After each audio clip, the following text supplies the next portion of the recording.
woke up and saw nothing but the morning light. Somebody help me.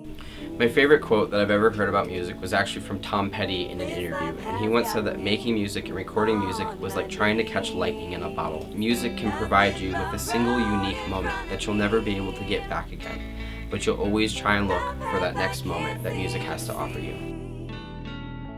Hey guys, it's Dimitri, and we're in my home studio in Denver, Colorado. I love making music, and so when I'm not doing video work or animation, you can more often than not find me right here in this room.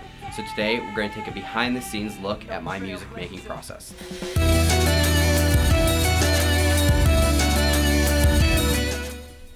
Now, when I was growing up, my parents had a blues band, and they would practice in our basement. And I think this exposure to blues music from a very early age is what really kind of set me on my path to music making. It's also what helped me find one of my favorite guitar players in the world, Stevie Ray Vaughan. I used to buy his DVDs to his concerts, and I would watch them, and I would sit there and pick apart how he was playing that guitar so passionately, and I would try and emulate it. And ultimately, this is how I taught myself how to play guitar.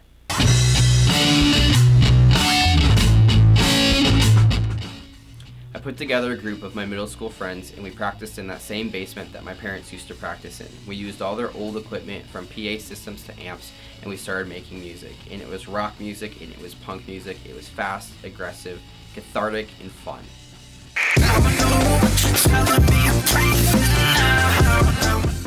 Ableton opened up this whole new world for me. I no longer needed people like drummers to sit there and record their parts out when I could use a drum machine and use a little pad or my keyboard to do the same thing.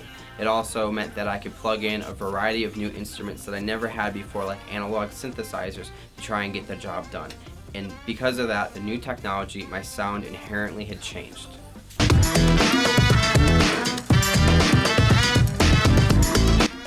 After getting my legs underneath me with Ableton, I realized I was ready to share my music with the world, and the way I was going to do this was with a website called Soundcloud.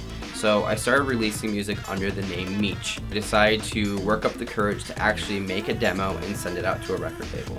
And at first I got probably 100 messages saying, you know, we like your music, but we're not really ready to release this. It could use a little bit more development. And after many failed attempts, I finally got my first acceptance. I found a label in Russia that was willing to put out my first single.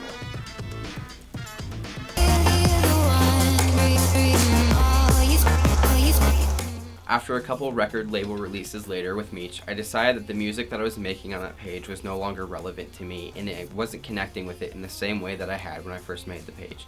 So I went on to make a new page. I abandoned everything that I had built on that page and decided to start from scratch. So I made a page named Atlas Gray. It was on my Atlas Gray page that I actually started bringing in some of my older influences with blues and jazz and started combining them with experimental hip-hop beats. A new sound was made and a new me. One of the goals with the Atlas Gray page was to get away from the numbers and the followers and the record label releases. They felt like they were affecting the music, and I didn't want that anymore. I wanted to get back to something that took me to where I was 10 years before that in my parents' basement, where music was organic and it was fun, and the only reason that I was doing it was to make myself feel good and to potentially help other people.